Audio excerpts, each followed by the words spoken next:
নমস্কার, এন্টু বাংলা সংবাদে আপনাদের স্বাগত জানাই। বিভিন্ন বিষয়ে অজানা তথ্য জানার জন্য সাবস্ক্রাইব করুন এন্টু বাংলা ইউটিউব চ্যানেল। এখন থেকে বয়স্ক ব্যক্তিদের যেন অবহেলিত হয়ে না থাকতে হয় তার জন্য কাজ করবে হাঁপানিয়া সিনিয়র সিটিজেন ফোরাম। 10 জানুয়ারি 2024 সিনিয়র সিটিজেন ফোরামের পক্ষ থেকে সাংবাদিক সম্মেলন করা হয় আগরতলা প্রেস ক্লাবে। তারা বলেন, সিনিয়র সিটিজেন ফোরাম আমরা কেন করেছি, তার যে কী অবজেক্ট সেগুলো সম্বন্ধে আমি বিল্লান বলছি। Hapania senior citizen forum 25 November 2023 আমরা প্রাথমিক পর্যায়ের একটা মিটিং করি। মিটিংয়ে আমরা সিদ্ধান্ত করি যে আমরা যারা সিনিয়র সিটিজেন আছি, রিটায়ার্ড পিপল এবং সিনিয়র সিটিজেন যারা আছি, আমরা সিদ্ধান্ত নিয়েছি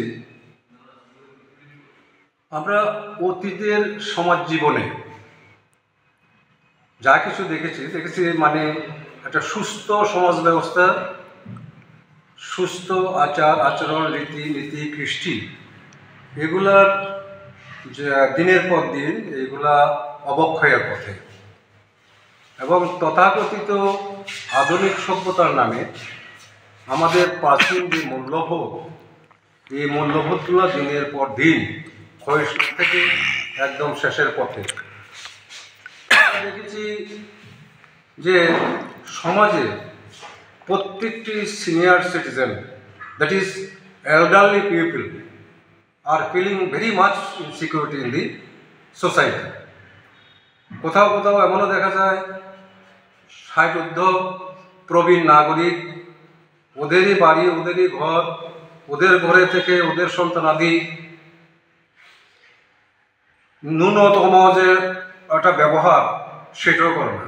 ছেলে ঘুমাচ্ছে বিল্ডিংয়ে, বারান্দায় দেখা যাচ্ছে কি বারান্দায় মা বাবার জায়গা, সেটা তো মেনে নেওয়া যায় না।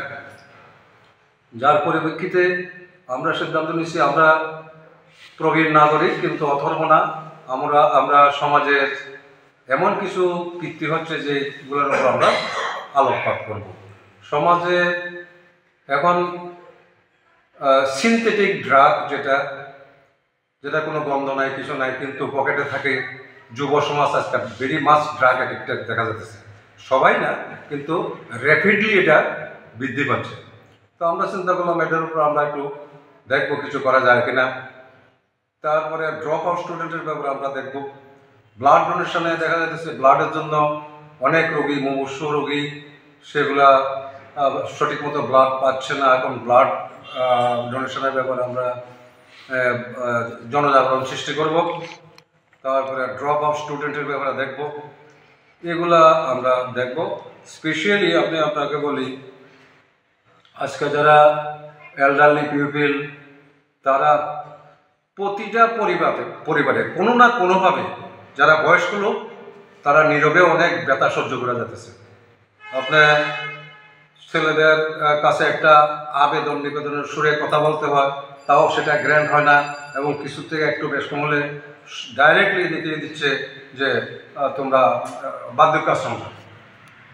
আজকাল সমাজের গলিতে চারিদিকে যখন দেখি তখন দেখা যাচ্ছে কি বেশিরভাগ বৃদ্ধ লোক, বৃদ্ধা মহিলা, এরা খুব একটা যন্ত্রণার শিকার হচ্ছে।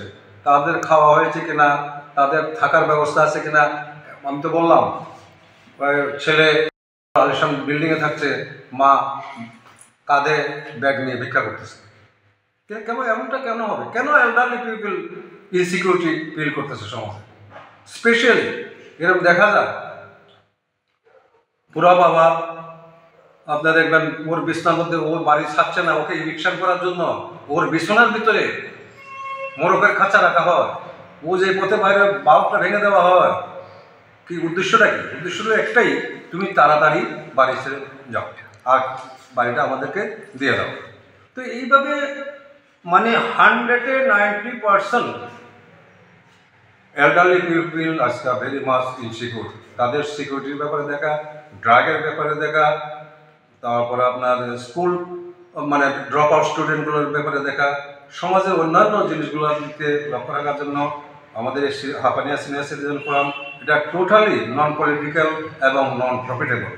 তো যেমন কতজন সদস্য আছে আপনার? হ্যাঁ, সদস্যজন কতজন? আমাদের সদস্য সংখ্যা এখন পর্যন্ত 83, কারণ এখানে মোস্টলি বৃদ্ধ লোক, যারা এল্ডারলি পিপল, আমরা এল্ডারলি পিপলদেরকে নিয়ে চলছি, যার জন্য আমাদের সদস্য আর কিন্তু বেশি দিন হয়নি, 2 মাস হয়েছে। তো আমরা এই এখন আমাদের সংখ্যা 83 মাত্র। তো আমাদের নভেম্বর মাস থেকে আমরা কাজ হাতে নিয়েছি। আমরা রেজিস্ট্রেশন পেয়েছি 1st day of January 1924, দেখে আজ থেকে 10-12 দিন আগে আমরা এটা রেজিস্ট্রেশনটা পেয়েছি। তো এই জন্য তো আমরা এই সমাজের এই কাজগুলোর দিকে লক্ষ্য রাখার জন্যই আমরা খুব বেশি উদ্যোগী হয়েছি। সমাজে যেগুলো সামাজিক মূল্যবোধ যেটা নষ্ট হয়ে গেছে, যেমন আমরা 12 তারিখ একটা প্রোগ্রাম করব, প্রায় 300 মানে বৃদ্ধ ধুতি পাঞ্জাবি এবং প্রতিটি ট্রেডিশনাল ড্রেস পরে আমরা হাপানিয়া হসপিটাল চৌমুহনী থেকে আমরা অশ্বিনী মার্কেট যাব, অশ্বিনী মার্কেট থেকে আবার ব্যাক করব। মানে ওই বিভিন্ন জায়গাতে আমরা ছোটোভাবে আমরা আমাদের বক্তব্য রাখবো। আমাদের যে সামাজিক অবক্ষয়, এই সামাজিক অবক্ষয় থেকে আজকে এগুলা কোরাল গ্রাসে যুব সমাজকে শেষ করে দিতেছে। এখন যুব সমাজ তাদের নিজস্ব স্টাইলে চলে, অতীতের মূল্যবোধ, অতীতে যে ধরুন অতীতে একটা সুস্থ সমাজ ব্যবস্থা ছিল, একটা পারিবারিক পরিবেশ ছিল, ওইটার থেকে ওইটার প্রোডাকশন হলো সন্তানদের। আমরা যারা আজকে আছি, আমরা তো অতীতের সামাজিক ব্যবস্থা বা অতীতের সুন্দর সংস্কৃতি, রীতিনীতি, রেওয়াজ, সংস্কৃতি যেগুলো আসলে এগুলোর থেকে আমরা শিক্ষা নিয়েছি, যার পরিপ্রেক্ষিতে আমরা নিজেকে আজকাল যে পদেই থাকেন, ওইটা হলো আমাদের সামাজিক অবস্থার মূল্যবোধের কারণে আমরা এই বর্তমানে এই অবস্থাতে এসে পৌঁছেছি। কিন্তু আজকে সমাজের মূল্যবোধ দিনের দিন অবক্ষয়ের দিকে যেতেছে এবং যুব সমাজ তার করাল গ্রাসে পড়ে গেছে এবং তারা আজকে সাধারণত সমাজে মূল্যবোধ যে একটা জিনিস আছে এটাও বলে গেছে, যার পরিপ্রেক্ষিতে তারা গাইডলাইন তারা পাচ্ছে না, এইমলেসলি তারা চলছে, তারা ডায়াট অ্যাডিকশনের দিকে যাচ্ছে, বিভিন্ন সামাজিক কুসংস্কারের দিকে তারা ধাবিত হচ্ছে। আপনাদের দায়িত্বটা কি থাকবে? হ্যাঁ, আপনাদের দায়িত্বটা কি থাকবে? আমাদের দায়িত্ব থাকবে যেমন 1 নাম্বার যে এল্ডারলি পিপল যারা আছে তাদেরকে সেভ করা। প্রথম আপনি দেখেন যে কোনো বাড়িতে আপনি যাবেন, দেখবেন বারান্দার মধ্যে ছোট্ট একটা রুম আছে, এখানে কি থাকে অত দেখলে মনে হবে যে এখানে পশুপালিত কোনো জীবজন্তু থাকে না। আপনি দেখবেন যখন ভালোভাবে খবর নেবেন, দেখবেন এখানে মা বাবা থাকে। কেন? এত বড় বিল্ডিং, ওনারই বাড়ি, ওনারই বিল্ডিং, উনি তিলে তিলে সংসারটাকে গঠন করেছেন। ওনাদের জন্য জায়গা হলো বারিন্দায় ওদের ঘুমানোর জায়গা। কেন? বাবা রাত্রে উঠে পারবার, মা রাত্রে উঠে পারবার, হাসি দে কাশি দে আমাদের ছেলেদের আমাদের ঘুমের ডিস্টার্ব হয়, যার জন্য। হোটেল ফেরোজ আবাসিক হোটেল, থাকা এবং খাওয়ার অনন্য নিদর্শন। আগরতলা শহরের প্রাণকেন্দ্রে এবং আখাউড়া আগরতলা চেকপোস্ট থেকে মাত্র 500 মিটার দূরে অবস্থিত। হোটেল ফিরোজ থেকে 3 কিলোমিটারের মধ্যে পেয়ে যাবেন বিমানবন্দর, শপিং মল, পার্ক, হাসপাতাল, museum, bus stand, railway station. আমাদের ঠিকানা আখাউড়া রোড, ওয়েস্টার্ন ক্লাবের পাশে, দক্ষিণ রামনগর, আগরতলা, ত্রিপুরা, ইন্ডিয়া। যোগাযোগ নাম্বার 9485004456 অথবা 7838 972308।